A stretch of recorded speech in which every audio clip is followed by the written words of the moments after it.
One of the biggest advantages of buying a new construction home is that it's brand new. You'll usually have a 1 or 2 year warranty on literally everything in the house and a 10-year warranty on anything structural, including the foundation. For the most part, you're going to have no worries about unexpected repairs or maintenance after you move in. But what happens if reality doesn't sync up with all the promises that the builder made and there are problems? And what if those problems aren't discovered until years after you moved in? Stick around for this video and I'll show you what happened in Bradshaw Crossing in South Austin. What those homeowners are going through now might cause you to reassess your strategies if you're thinking about buying new construction anywhere in the Austin metro.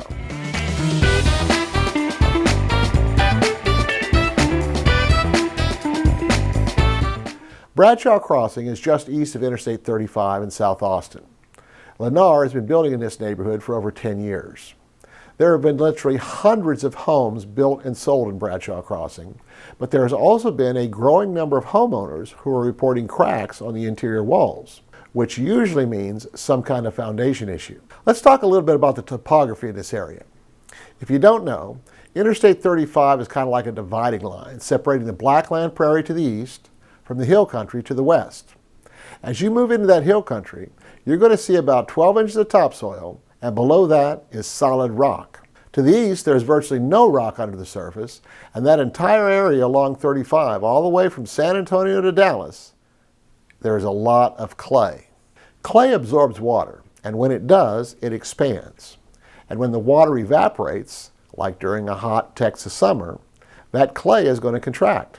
This is terrible for foundations because that constant shrinking and expanding will eventually cause the concrete slab to move, and over time it will eventually crack. Now, to avoid this, builders start by testing the soil, and then they design this foundation accordingly. What that usually means is they dig up the clay and pack a lot of non-expansive soil to lay the foundation on. If the ground directly below the foundation doesn't move, there is less chance that the foundation will move. Now, one of the problems with large builders like Lennar, who are building 100, 200 homes in the same neighborhood, is they are not going to do 200 individual soil tests. They'll usually do what's called pattern sampling throughout the neighborhood, which might include, say, 50 samples. But if you're building 200 homes and only doing 50 samples, you open up the door for some errors, which is probably an explanation of what happened in Bradshaw Crossing. Over the last 10 years, there have been 49 city permits filed for foundation repairs just in Bradshaw Crossing. And there have also been 3 lawsuits alleging that Lennar was, quote, negligent in building their foundations and failed to honor their warranties. Now, this video is not about trying to figure out who's right and who's wrong in Bradshaw Crossing. That neighborhood is simply an example of something that there's been a lot of reporting on, which enables you to verify everything that I'm telling you. It's also an example of something that could happen to any person who signs a contract with a builder. Now, to clarify, I'm not saying it will happen, and I'm also not saying that any builder would intentionally do anything to deceive or mislead a home buyer or do anything intentionally to compromise the structural integrity of the houses they build. All that I'm saying is that when you sign a contract with a builder, you are agreeing to a number of provisions that will impact what you can and can't do if there are any kind of problems after you moved in. Now, on the one hand, if there are never any issues, it doesn't matter what you signed. But on the other hand, what if there are issues? Or what if there are ways to avoid those issues from ever happening in the first place? If you're thinking about buying new construction from any builder anywhere in the Austin metro, I have a couple of suggestions for you. The first thing I would encourage you to consider is why not hire a real estate agent to represent you?